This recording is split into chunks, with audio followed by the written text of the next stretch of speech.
What is up, guys? Been a while since my last drive and talk video, but today I'm making this video because over the past recent months I have officially become a six-figure net worth individual in my 20s. Not because I bought a house, right? Not because like everyone in the country of New Zealand and Australia, I just bought a house and sat there, right? I actually have six figures liquid. And I want to share three very important lessons that I've learned up to this point of the journey. And yeah, let's get straight to it. First, lesson number one is you need a destination. You need an end goal. When you put something in a GPS on Google Maps, what do you do first? You need to enter a destination, because only when you enter a destination can the software give you the optimal route, or what it thinks it's the optimal route, right? It's the same with your financial journey, or whatever you want to call this. You need a destination. And to find that destination, you have to ask yourself, why? Until it hurts. Let me explain this idea. What do you mean by asking myself why until it hurts? So, I want $100,000, six figures. Why? Because that's the most important milestone towards 1 million. Okay, why? Why do you want 1 million? Because I want to be a multi-millionaire and become financially free. Okay, why do you want to become financially free? Because if I'm financially free, I'll have more control over my time. Why do you want more control over your time? Because time is the most important and the most valuable asset. And I want to spend the time with somebody that I love instead of having to use that time to follow a command of somebody that's in charge of me. Why?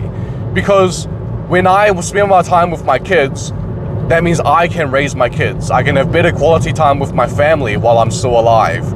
I can make more memories with the people that I care about, that I really want to build a life with. And if I cannot do that, it hurts, right? If I can't spend time with my family, my future wife, my future son, my mom, my dad, you know, when they're getting old, I want to spend more time with them before they pass away, God forbid. You know, if I can't do that, that hurts. And part of that pain is what you need to be reminded of when you're on this journey. You know, when things get started, right? It's slow, it's hard. You haven't developed the discipline, you haven't developed the habits, you don't have clarity, you don't know what you're going to do next, you're still trying to figure out the next immediate step. It's hard, and you want to just continue living how you're living, you know, going in credit card debt, financing cars every couple years, etc., etc., because it's comfortable and it's what you're used to, right? It's comfortable not because it's actually comfortable. It's comfortable because your brain is used to it. But you have to make the changes, you have to make the difficult decisions and the difficult work, both physically and mentally. And to get through that and to figure that out, you have to bring yourself back to the pain of why. If I don't do this, if I don't do this, what will my situation be? If I don't make moves now, how am I going to end up 20 years down the line, 30 years down the line? By the time I'm 60, 70, what is my life going to look like if I don't figure this out now? And that pain should drive you. And every time you think you're tired, you want to have a break, you want to stop, remind yourself of that pain. Right, that's lesson number one. Lesson number two is compounding. What do I mean by compounding? Now, obviously, there's this thing called compound interest, and I'm not going to use this video to explain what compound interest is and how it's going to work, because there's plenty of other videos on YouTube that does that.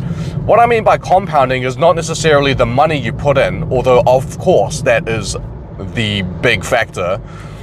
But what I mean by compounding is the effort you put in, the habits you build, right? So let's say at the start, You know, you want to start getting your life together. You want to start getting out of debt. You want to start building an emergency fund so you can start having a peace of mind. You can only say, let's say, save $50 a week. That's like pennies. You know, it's a drop in the ocean. $50 is, compared to where you want to be or where you need to be, is maybe not that much money. But that's not the point. The point of still putting in $50 a week is to develop the habit. The habit of putting something away every week or every fortnight or every month or however your system in your life operates. Let's say another habit, fitness, right? Every day you want to do some form of exercise, no matter how small. You know, you could go for a walk, you could go to the gym, lift weights, do some cardio, maybe you go to a kickboxing class if you can still pay for that. And if you do that every day, no matter how small, even if it's just a 5-minute walk, you're building that habit. And that's what this is. That's how I got to this point. At the start, when I had $0, I put away a couple $100 every month, let's say. And I realized that it's demotivating because it's slow. The starting and the beginning is always slow. It's very, very demotivating and demoralizing when you see your bank balance just creep up so slowly. It takes you like, let's say, 2-3 months to even get close to $1,000. And it's very demoralizing. But don't think about the end result in that way. Think about the beginning as building habits. Money is just the byproduct. The digital numbers you see in your bank account screen is just a byproduct. Yes, you can use that to measure certain things and you can use it as a goal, but it's not all just about the numbers. Because what it takes to get the numbers is something that's intangible, and that's building habits. The habit of putting something away, the habit of staying disciplined and doing something you don't want to every day. The habit of reading books, learning, right? Learning about something, learning about money, learning about finance every day. The habits of learning all of this. Even though I was only putting away a couple $100 every month at the start, I was learning, I was reading books, I was watching YouTube videos, even online courses about things like compound interest, investing in the stock market, investing in crypto, how Bitcoin works, how business works, how to build your own online business. You know, these things I can't measure in money, the knowledge that I gain and the experience that I gain, fumbling on these new things that I'm trying out. But they contribute a lot later on for the money building up, because I figured out what the best way for me to invest is. I've figured out how my risk tolerance and how I should expose myself to more risky assets like cryptocurrency. That helps me make more money. But during the time at the beginning, at the start, while I'm learning these things, there's no money physically coming in, but I'm still building something. I'm still doing something that contributes to my milestone of being a 6-figure individual. So remember that when you start slow and you see the money slowly creeping up and it's very, very demoralizing, don't feel discouraged, because you are building a habit that will pay you off in the long run. That's lesson number 2. Lesson number 3 is a small reminder. Out in the world, especially out in social media, you see people flexing all the time. First of all, people that flex on social media, most of them are basically fake, right? They're either renting cars, there are people that buy designer bags, shoot the content and then return them. There are people renting like private jet studios, not an actual private jet, like a private jet studio, like a set that looks like a private jet.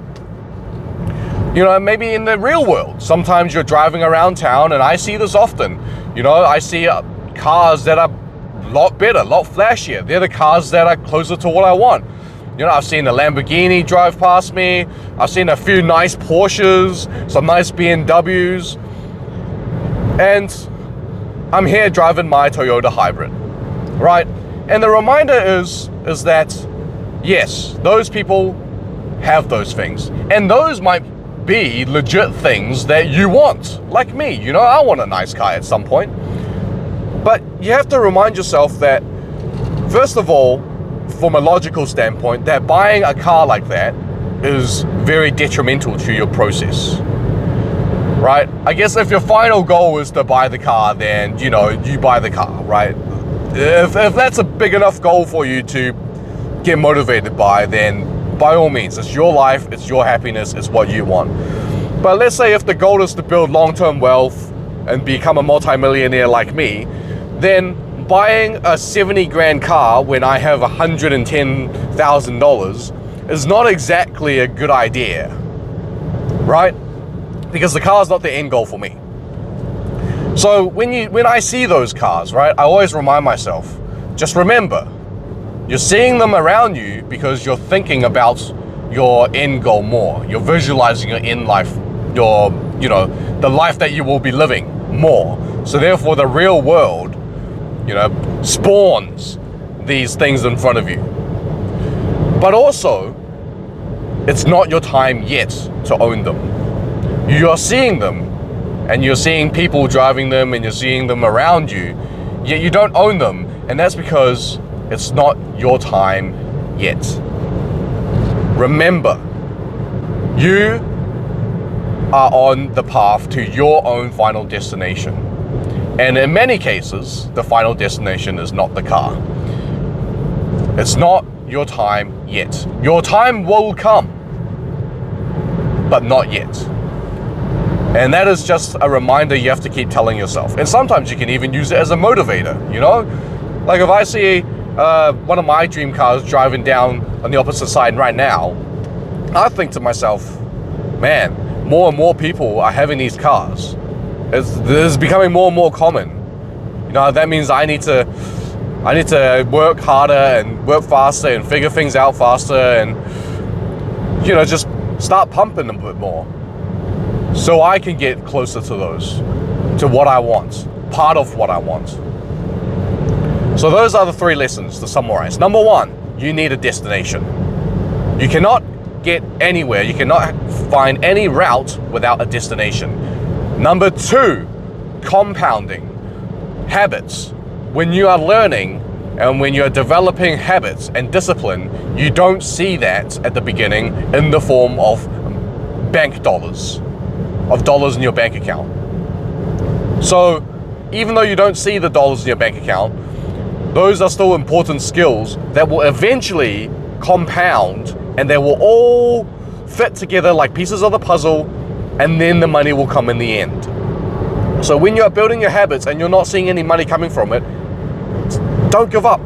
Keep doing it, because that will compound, just like how compound interest works. Your habits will compound into the results you want. And lesson number 3 is always remind yourself when you see other people flexing that A, they could be fake, B, that your time will come, but not yet. And when your time does come, it won't be fake. It will be legit. And C, use that as a motivator to work harder and to stay focused.